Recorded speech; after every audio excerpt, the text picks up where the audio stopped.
বাড়ির মধ্যে কিছু টুকিটাকি ফুল গাছ আর হচ্ছে কিছু টুকিটাকি ফল গাছ লাগিয়েছি, যার জন্য অনেক ভালো লাগে। কারণ হালকা যখন একটু বাতাস ওঠে তখন গাছগুলো এত সুন্দর করে দোলে আর এত সুন্দর বাতাস লাগে, শরীরটা একদম ঠান্ডা হয়ে যায়। তো যাই হোক, সকাল সকাল দেখো একদম কত সুন্দর বাতাস উঠেছে।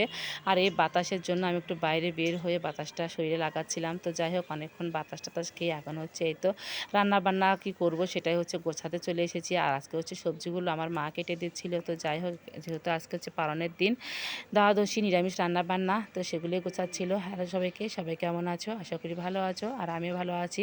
সকাল সকাল ওর বাবা হচ্ছে ছাদে উঠে ডুমুর পেড়ে নিয়ে আসছে, এর তো একদম টাটকা তাজা ডুমুর। তো মা হচ্ছে কেটে নিচ্ছিল ভাজির জন্য। আর এখানে লাল শাকগুলো অনেক সুন্দর করে কেটে নিয়েছে, যেহেতু দ্বাদশী একটু তো শাক খেতেই হবে। তো ডুমুরগুলো এত টাটকা, আর এই ডুমুর দেখে তো সবারই লোভ হচ্ছিল। পাড়া প্রতিবেশী অনেকে এসে হচ্ছে পেরে নিয়ে গেল। এদিকে আমি রান্নাঘরে এসে হচ্ছে ডাল বসিয়ে দিয়েছি প্রেশার কুকারে। তো ডালটা সিদ্ধ হয়ে গেছে, যেহেতু অনেকটাই সকাল, তো ভাবলাম ডালটা সিদ্ধ করে রেখে একটু কিছু লাল চা বানিয়ে নেই। তো এর মধ্যে হচ্ছে স্যার কাব্যকে পড়াতে এসেছে। আর যেহেতু শুক্রবার, স্যার হচ্ছে সপ্তাহে 2 দিন পড়ায় না, কিন্তু সেটা হচ্ছে শুক্রবার দিন পড়িয়ে দেয়। ওই জন্য সকাল সকাল পড়াতে চলে এসেছে। তো ওই জন্য একটু চা বেশি করে বসিয়ে দিলাম। তো চা বসিয়ে দিয়ে আদা চিনি দেওয়ার পরে ভাবলাম যে একটুখানি শাকটা ধুয়ে নিই এই ফাঁকে। আজকে হচ্ছে সকাল সকাল রান্না করতে যাব, কারণ এত এত গরম পড়ে, দুপুরবেলা রান্না করতে ইচ্ছে করে না। তো এদিকে চাটা হয়ে গেছে, এই তো স্যারকে দিব চা বিস্কিট রেডি করে নিয়েছি। আর নিজেও 1 কাপ চা খেয়ে তারপরে তো চলে আসলাম রান্নাঘরে। আর এদিকে দেখো ডালটা সিটি হয়ে গেছে, আর হচ্ছে কান্দাল আর কাঁঠালের আঁটি সিদ্ধ করে ডালের মধ্যে দিয়ে দিয়েছি। আজকে হচ্ছে মাছের ডাল রান্না করব, অনেকদিন হচ্ছে মাছের ডাল খাওয়া হয় না। এদিকে সব কিছু গুছিয়ে নিয়েছি। রান্নাঘর যেহেতু খোলামেলা, এত এত মানে বাতাস উঠেছে, আমার বেশ ভালোই লাগতেছে। এত গরম ওঠার পরেও মনে হচ্ছে না যে গরম উঠেছে, যেহেতু খোলামেলা জায়গায় রান্নাবান্না করছি। তো এদিকে প্রথমে বেশ কিছুটা হচ্ছে পটল ছিল, সেই পটলগুলো হচ্ছে ভাজি করে নিলাম। এখন হচ্ছে ডুমুরটা ভাজি করে নেব। আর আজকে অনেকগুলো ডুমুর ভাজি করছি, যেহেতু টাটকা ডুমুর, এই ডুমুর ভর্তা খেতেও ভালো লাগে, ভাজি খেতেও ভালো লাগে। আর নিজেদের গাছের ডুমুর, তা অনেক হচ্ছে মজার, এটা অনেক স্বাদ লাগে, যেহেতু কোনো সার ছাড়াই হচ্ছে গাছটা তৈরি করা হয়েছে। তো যাই হোক, এখানে ডুমুরটাও অনেক সুন্দর করে ভাজি করে নিলাম।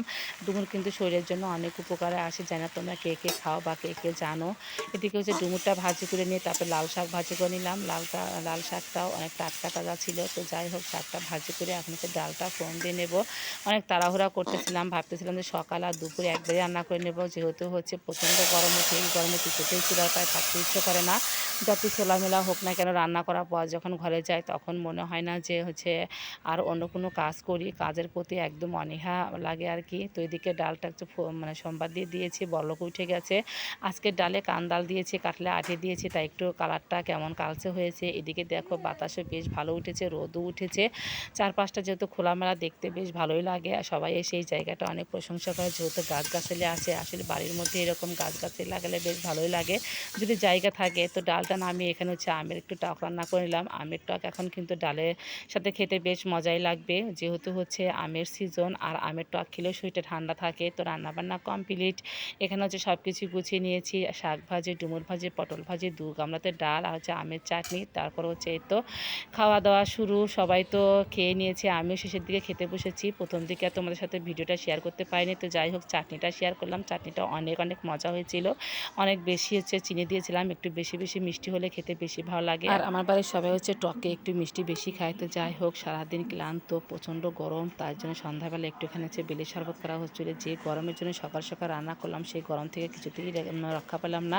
যার জন্য সন্ধ্যাবেলা মাকে বললাম যে একটু ফ্রিজে ঠান্ডা জল দিয়ে, যেহেতু ঘরে মানে বেল আছে, একটুখানি শরবত করো। তো এখানে অনেক সুন্দর করে শরবত করা হচ্ছিলো, সেই শরবত তো সবাইকে মানে দিচ্ছিলাম, একটু কড়া চিনি দিয়েই দিচ্ছিলাম, সবাই যেহেতু কড়া চিনি পছন্দ করে। তো যাই হোক, বেলের শরবত রেডি। আজকের ভিডিও এ পর্যন্তই। ভিডিওটা ভালো লাগলে অবশ্যই লাইক কমেন্ট শেয়ার, সাথে